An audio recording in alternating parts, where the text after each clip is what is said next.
What's up? Welcome back to my YouTube channel. My name is Vanity. I'm all about love. I just want to see you win. And if you're new here, every month we do a new healing series. We're in February, so of course it has to be centered around love. And I have titled this series Returning to Love, where I'm going to help start healing your heavy heart through the Bible and psychology. In this series, we're addressing heartbreak, singleness, grief, rejection. I'm going to teach you what love actually is biblically, and I'm going to help you rebuild your self-esteem, your self-worth, your identity. There will be no shallow self-love talk. This series is all about teaching you how to connect back to yourself in a healthy way. It's about healthy self-connection. It is about aligning your heart back with God's. It is about softening a hardened heart. It is about bringing some comfort and relief to the heavy hearts. The reason why I called it Returning to Love is because I ultimately want your heart to return back to God. God's love is not something that we chase. It is something we receive and then internalize and then learn how to reflect towards others and most importantly towards ourselves. So if you are going through an identity crisis, you are going through a heartbreak, you are dealing with unforgiveness, you are holding on to a lot of resentment and offense, if you are feeling lonely, you are just feeling disconnected from yourself and from others, if your heart is heavy or hardened in any capacity, stick around. Stay close to me this month. This will be an 8-part series. Let's start putting that broken heart back together, okay?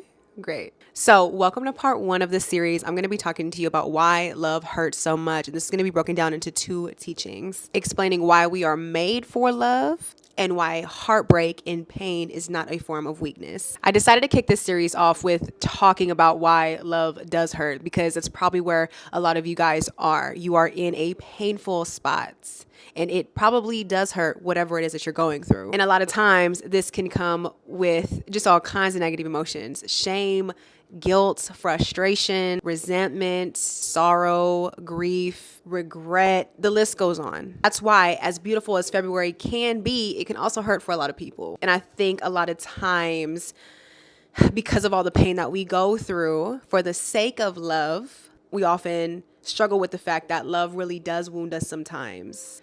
Especially if you have a perverted version of it, if you have a tainted version of it, if you have an unhealthy version of it, if you do not have a healthy relationship with love or know what it is, what it looks like, how to receive it, how to give it, all those things. I want you to really know that because of pain that may have come from heartbreak, it does not mean that you are broken. It does not affect your value. It does not make you less worthy.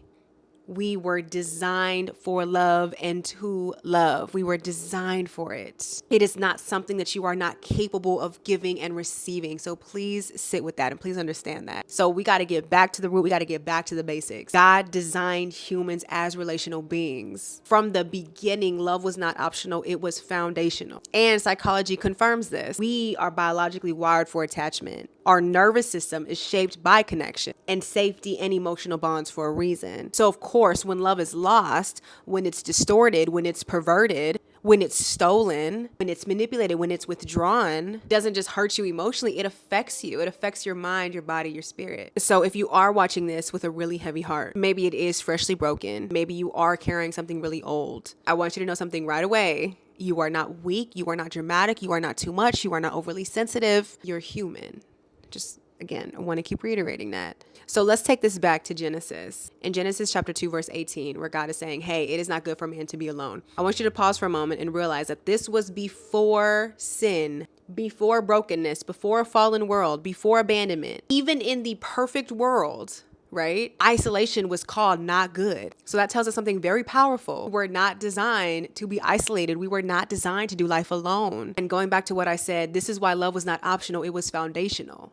Connection, love, relationship, that is foundational for us. In John 13:34, where he says, a new command I give you, have to love one another as I loved you. So you must love one another. So love is also commanded. It's not just encouraged. Again, it's not just a byproduct. It is commanded of us. Going back to how we're biologically wired for attachment. From infancy, from the moment we are born, our nervous system starts to develop through connection. Safety is learned through presence, and the regulation happens through an active relationship. Love literally shapes our brain. We are having to learn, am I safe? Am I seen? Am I wanted? And we experience this security through relationship. It has to come through a relationship. That is what reinforces that nature. That is what reinforces that safety. That is what allows us to regulate. So of course, when there is turmoil found in any relationship, it can affect you. As we know, when relationships are not done properly, the way it affects your body, the way it affects your nervous system is stress, fatigue, dysregulation. In your mind, it creates rumination, self-doubt, confusion, and it can create a grief and disorientation and a loss of meaning in your spirit. So heartbreak does feel physical. Rejection does shake up your identity. And abandonment does trigger panic. It does trigger stress.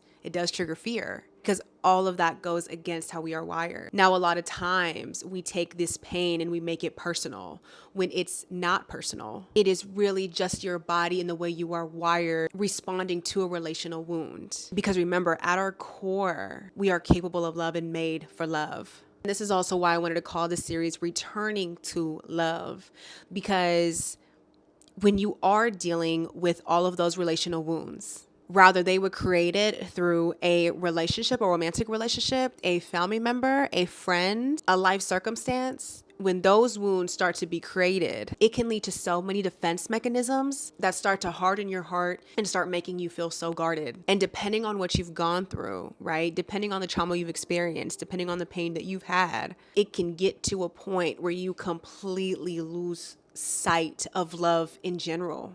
It becomes something that you don't believe you are worthy of experiencing or cultivating or of giving out. And that is a hard place to be in life. And that is a hard experience and reality to come to terms with. You are not too far gone. Again, I want to help you get back to who you are wired to be, to the foundation you are meant to stand on. So going back to addressing some of the hard stuff first. Pain feels so personal because when any form of love breaks, it doesn't feel like we're just losing that person. It feels like we are losing ourselves. When attachment happens, when bonds happen, they intertwine with your routines, your hopes, your identity, your sense of future, your sense of self. So of course, when any of that breaks, no matter what the circumstances, no matter what situation, no matter who it is, your system, your brain goes, something is wrong. Because again, it's going against our design. So I also want you to understand that we as humans, we coulda, woulda, shoulda all day. I am sure we all have stories. Like we look back at how emotionally we were affected by people.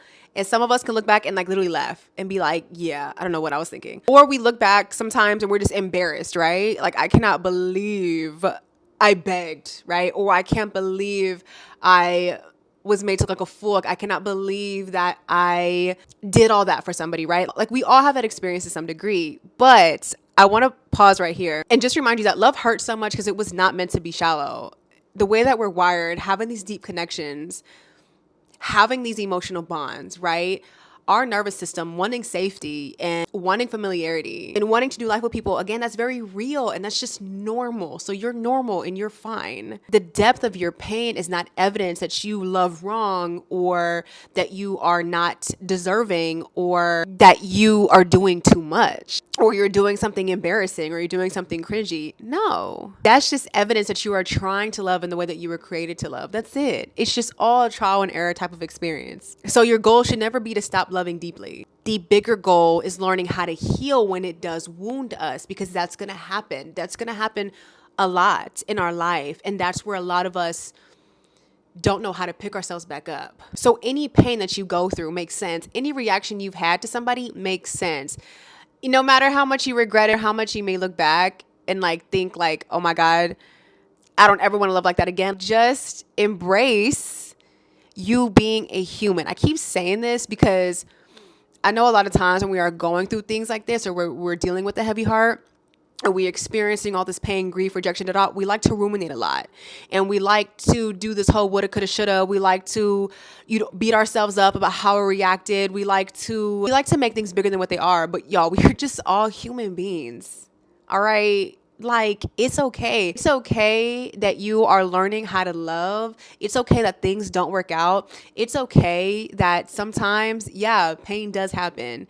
That is just a part of the human experience. That's why it's so important to remember that you were made for this and you were wired for this. So it's okay that you want to look for it and chase it and embrace it and want it for your life. It's normal. It's normal to love and be loved. And as much as this society and everybody has made it seem not like that, right? Everybody wants to protect their peace and be by themselves and, run a strict program and like all this stuff, right? That we hear. Sometimes it just can make us want to harden our hearts even more. So again, your pain makes sense.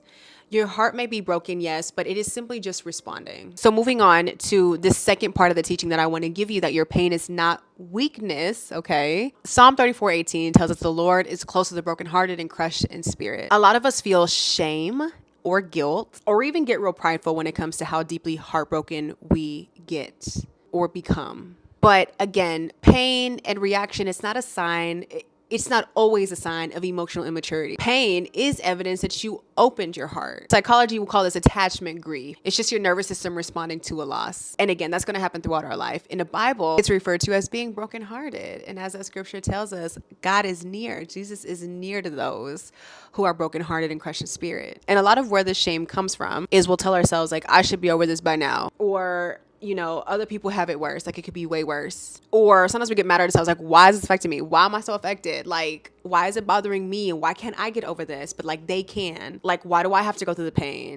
Or a lot of times, you know, we're looking at ourselves as weak, right? As just dumb or silly, or we're cringing at ourselves because we're like, how could I fall for this again? Do you know what I mean? A lot of us get embarrassed by our own grief. You're apologizing for your tears. Like, you're apologizing for crying. You're downplaying your heartbreak. Where you tell yourself, you know, like, you are being too much. You are being dramatic, and it's fine. Like, you need to get over it. So I'm saying pain is not proof of weakness. It's not. Pain is proof that you loved. It's proof that you were doing what your mind and body and heart know to do. Again, what you were made for.